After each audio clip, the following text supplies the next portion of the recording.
Hi, everybody. Happy Hello. Friday. It is Friday. Here in Minnesota, we are getting our first snowstorm of 2022. Yay. Getting some measurable snow out there, 3 to 5 inches. I think my kids have definitely been waiting for that. Yeah. Yep. So, we are talking today about destination disease. All right. I'm going to start with a little story and then we'll talk about what is destination disease. Back in my young 20s, when I was fit and fabulous and wild, I decided to go out and hike the Grand Canyon with a couple of friends. And we were checking out the store before we went on our hike down the Grand Canyon, and I saw in the gift shop this T-shirt, and across the T-shirt it says, "The journey is the destination." And I went, "Wow, thank you, gift shop, for shifting my perspective," because I was like, I'm on a mission, I'm on a goal, we're going to hike down, we're going to hike back, and I'm going to conquer this thing. And I realized that it wasn't about accomplishing the hike or reaching the destination, that truly every step of the journey was the destination. Like, I needed to pick up my head and look around and soak in the beauty of the fact that I was in this amazing canyon and everything around me was beautiful. Yeah. But a lot of times in parenting, we get into a mindset of like, I mean, it's not necessarily like a mindset, but it's this thought process of, man, if we could just get here, or like if as soon as my kids will sleep through the night, or as soon as they're potty trained, or as soon as I get through past the terrible twos, or as soon as Christmas break is over and they go back to school, or finally when they get out of the house someday, like then life starts, or then this will be better, or whatever it is. And we get in this destination disease, and it honestly, what our heart is in this is to help you rediscover the joy of each season, because there are beauties in each season. There just are, and we want you to be full of life in today with your family. Yes. So, destination disease. Do you guys have this? I remember a friend of mine coming over when my kids were like 4, 3, 2, and newborn, and she was cleaning up my kitchen, and she actually called me on it. She's like, "Amy, I feel like most days you're just holding your breath, hoping that you make it through. But the Lord has so much more for you in this." And I was like, "That's totally me." I'm like, every step of this is difficult. And I was so like, as soon as the kids can tie their own shoes and make their meals, or in a little while, this is going to get easier. And it was good for me to hear that there was goodness in the season, even though it was tough in the moment. Yeah. I know that we've kind of told now what destination disease is, but I really, Nathaniel and I were talking beforehand, and he had talked about this, that maybe like just this, even this shift in perspective and understanding this. Why don't you talk about this piece for just a minute?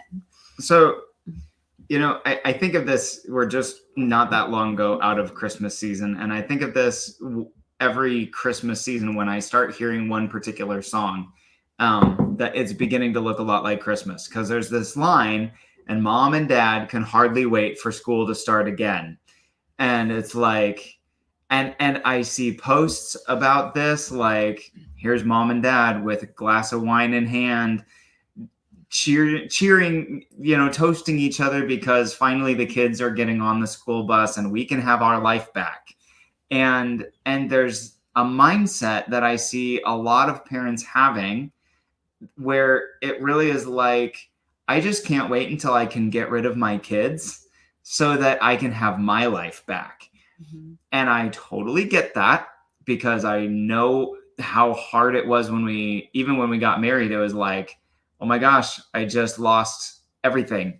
And I have to give up all this stuff in order to actually connect with you. And then I have kids, and now it's like I have to die. I don't get what I want anymore. And so I understand it's not easy. But I think if we just say it that way, it's like, well, no, that if we say it this way, then we realize that isn't the mindset any of us want to have about parenting or towards our kids. Is, wow, I really just want to get rid of them. Yeah. Or the mindset that we're raising kids.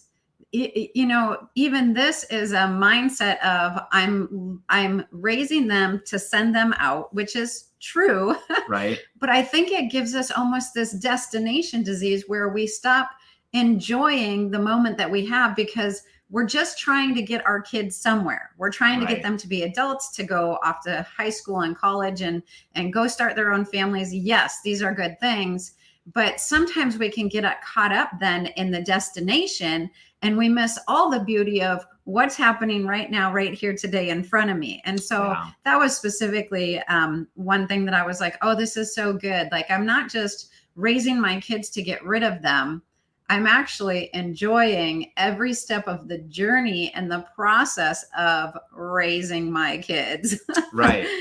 But how do you do that when you have a 2-year-old and they are screaming at you in a temper tantrum, or when you are a sleep-deprived new mother or new father? Whatever, there's jokes we could make about fathers and newborns and whatever. But when you are a sleep-deprived new parent and your child just refuses to sleep through the night, whatever, you don't remember the last time you had a straight 8 hours of sleep. Like, how do you sit in those difficult moments and not just long for them to go away, like long for the pain to stop? How do you find joy even in those moments so that you can enjoy the season of life you're in? It's great. So we talk, one of the things that we do is like just what we call looking for the gold. Looking for the gold in each season. There's so many things that toddlers are amazing and known for, not just for 2-year-old temper tantrums, but fuzzy pajamas. Like, it's only a short season. Little footies and snuggles and laughing continually throughout the day. Just so much life and joy. Yeah. So finding the gold, like taking time each day to be thankful. Gratitude is such an amazing tool for helping you to enjoy the journey. And enjoyment, just finding the fun. Like, I think we should go to this because I feel like it kind of is good, but just finding the fun and then celebrating it. Our children aren't, I'm sorry, we didn't practice our notes very well, but enjoying the journey, finding the fun and celebrating it, and then finding things to laugh.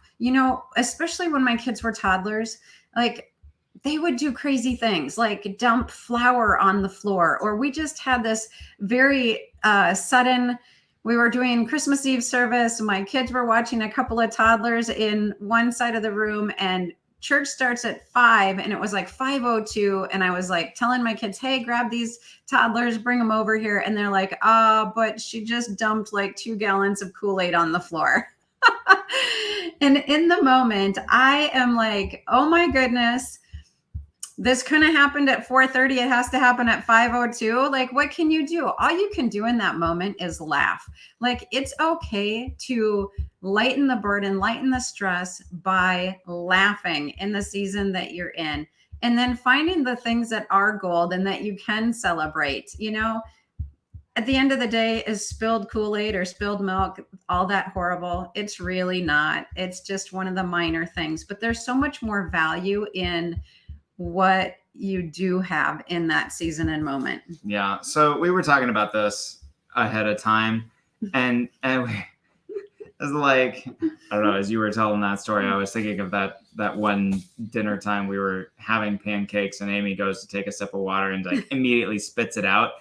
And and goes to the sink and is pouring her water out and it's brown. She's like, what in the world happened to my water? And come to find out, one of the kids had dumped syrup in her water. And it's like, why would you do this? We were having some very like profound why moments earlier today in parenting as well. But once I got over the fear and the exasperation of why would you do this, I laughed at it. Yeah, then we laugh at it. But so here's the thing in these moments is learning to actually see people and not just see mess, not just see annoyance, not just see interruption, but to see your kids like, hey, I actually see you and you matter to me. Mm-hmm. And if we can keep that as our value system, like, I want you to know that I see you, I want you to know that I care about you. If we can do that, well, now we can do all kinds of things to address the situation, and they'll be on our side. They'll be on our team helping us with this because they want to be connected to us. They want our approval. They want our love. They want our affection. They want all of those things. So if we can establish, I see you and I care about you, you matter, then all of a sudden they're going to be right along with us to address the situation and the thing that's going on, instead of us just coming at it like, I have to fix you, or I have to fix this mess, or this is an interruption, please go away, like I don't have time for you, and whatever else. Like, I don't know. That's good. So one of the ways that we embrace and enjoy each day is by slowing down and seeing our kids as real people.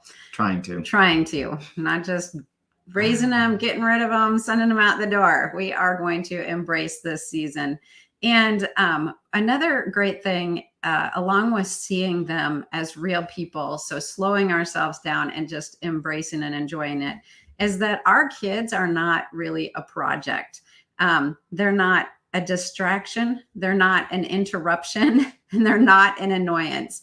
I was having a conversation with a neighbor mom a couple years back, and she was kind of at first just, complaining and lamenting about all the things that the kids were doing. And it was just kind of this and that. And then it was like she almost caught herself in the middle of it. And then she just said, but really, what else is there? And I was like, that was really so profound that, it seemed like for her, a lot of the hardship in life was coming from the season that she was in with her kids and the things that they were going through.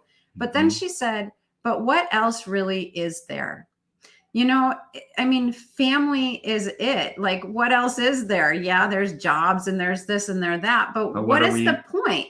And what are we going to work for? Yeah. Why do we go to work? Why are we doing those things? Really, it's to cultivate family and to raise family and to have these relationships and all these wonderful things. And in that, I just lost my train of thought, and it's okay. Say something so I can think. Say something. So I just want to, like, that question, what else is there? I found myself saying this recently as I was preaching at church, and I just said, hey, like, please give me room to say something that kind of highlights what we have not been doing.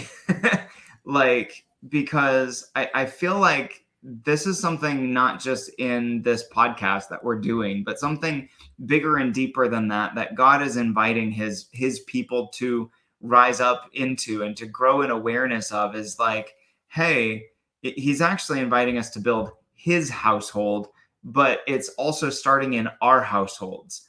And some of the shift of that is moving away from or just realizing, kind of awakening to a reality that for the last maybe 2 generations, the mindset towards parenting in America has been very much, what is your dream? Go achieve your dream. And like, I love that, but it's made life very self-focused. And so it's like, I've got to go build my career, and I've got to win my trophies, and I've got to do my thing. And it's kind of coming back to, okay, but what is that really for? Is there something bigger than you that you are a part of, that you come home to at the end of the day? Like, sure, go do your job, like have your career, but what is your career for? What is your income for? Is it for a nicer house and all the toys and all of these things, or is it to build a safe an environment, like a stable, constructive environment, like for in which family can thrive and you can have a connection, and there's something that actually builds from generation to generation, like The legacy the and the legacy inheritance and and inheritance and heritage. And it, like, you go to work, are you escaping home by going to work, or is there something you actually come home to? Mhm. And if there's something you come home to, and if you're listening to this, I assume that that's something you actually desire, is that you're coming home to something. And so we're just taking that same mindset and applying it to this moment right now. Mhm. Like, if you're not just escaping your kids or your spouse by going to work, like, how do you be present with them right in this moment and look them in the eyes and see them and let your heart go out to them and connect to them? Yep. That's so good. So I remembered what I was going to say. And there was a day that the house was particularly messy and there was a lot of laundry and other things. And I was kind of walking around grumbling about the mess that the house was, and just feeling the grr inside of me, and like, oh, people would just clean up and do these things and there's just mess everywhere. And Nathaniel said, Amy, do you realize that the only reason there's mess in the house is because people you love live here?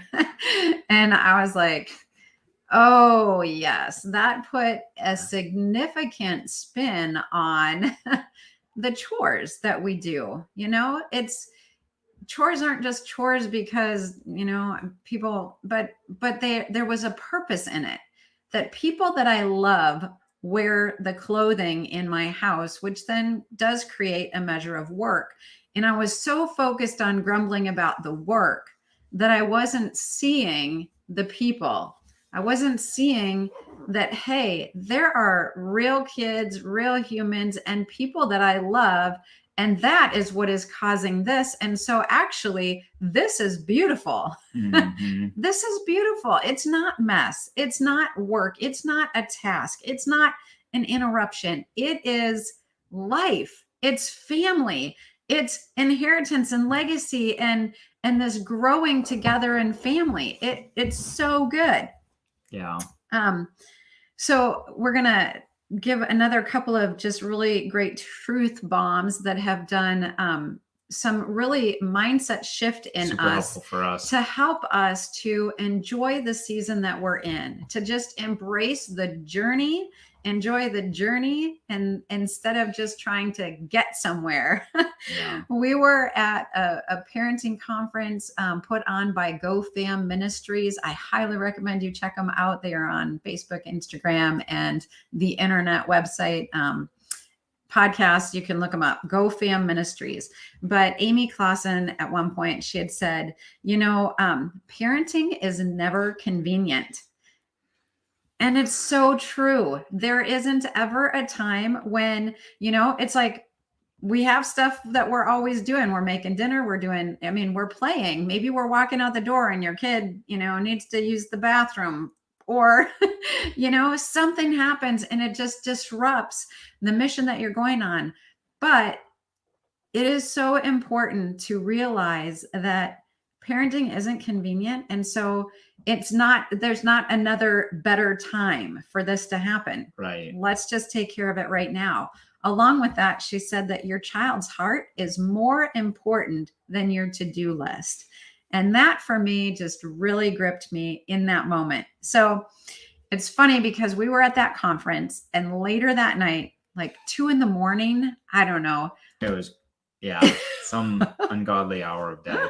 Our daughter woke up I don't know if it was like from a bad dream or something else. And we went and we were like, okay, parenting's never convenient, you know? So we're like comforting her and walking her through this. But then it was like she was fine from that, but it shifted to something else. Like the dog touched my bed. So I need to remake my entire bed and do the laundry at 2 o'clock in the morning. It was just something ridiculous like that. And he and I were both like, are you kidding me? 2 in the morning, we need to have this conversation. And so we're over there telling each other, like, parenting's never convenient. Our child's heart is more important than our to-do list, like sleep.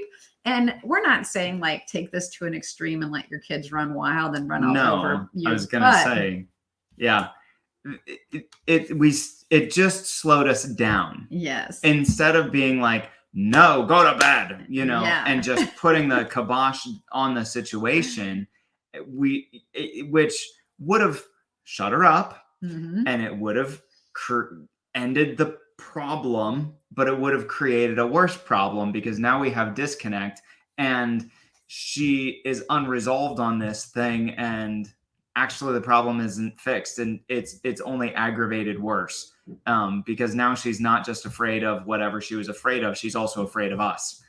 And so it was, we've got to protect her heart. We have to equip her in how to manage her fears or whatever other psychological thing was going on in the moment. I don't even remember what it was. Mhm.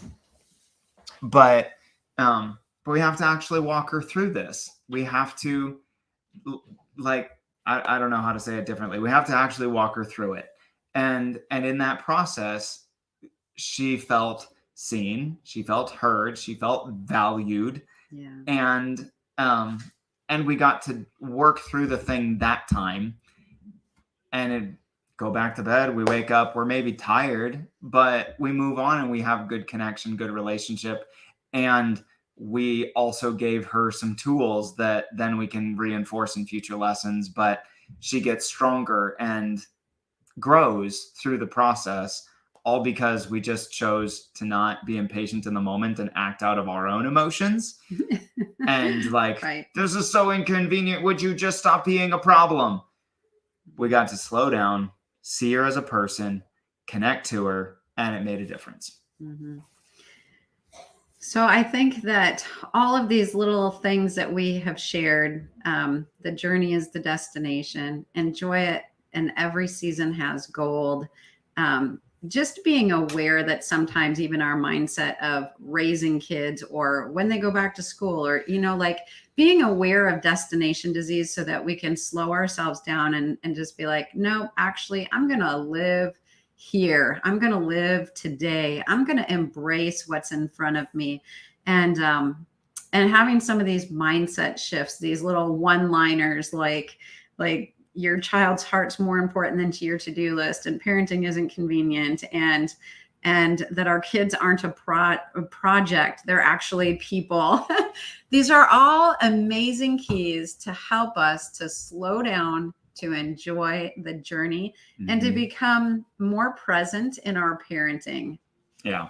So I just want to transition to a kind of the other side of the coin of this, which is, so one of the other things we were talking about earlier as we were just hashing out ideas for what we're going to talk about today,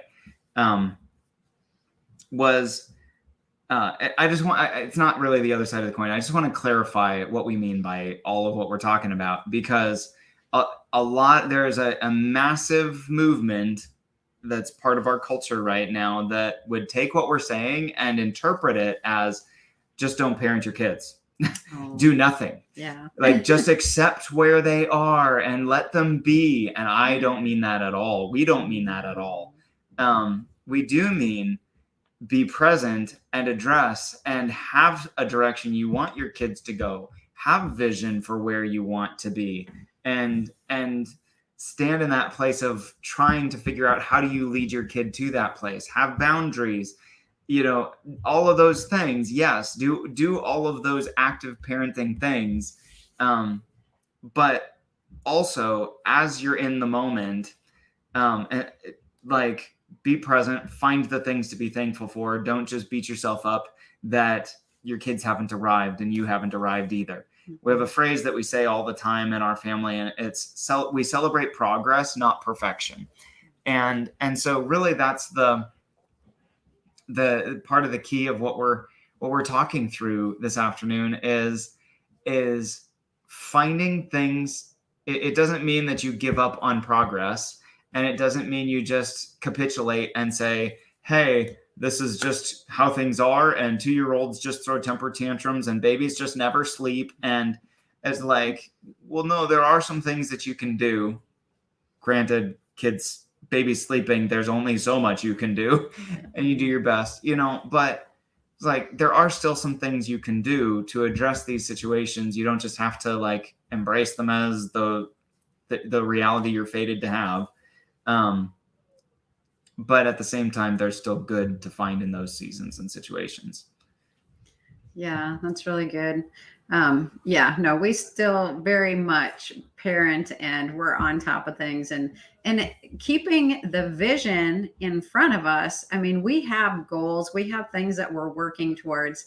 It's just that when we don't get where we want to go, when the goals aren't seeming to be met, when you feel like you're going, when you're like, not straight line, are we ever going to get there? Then these are the things that have helped to slow us down in those moments, in those seasons, so that we don't get so frustrated or so burned out that we just quit.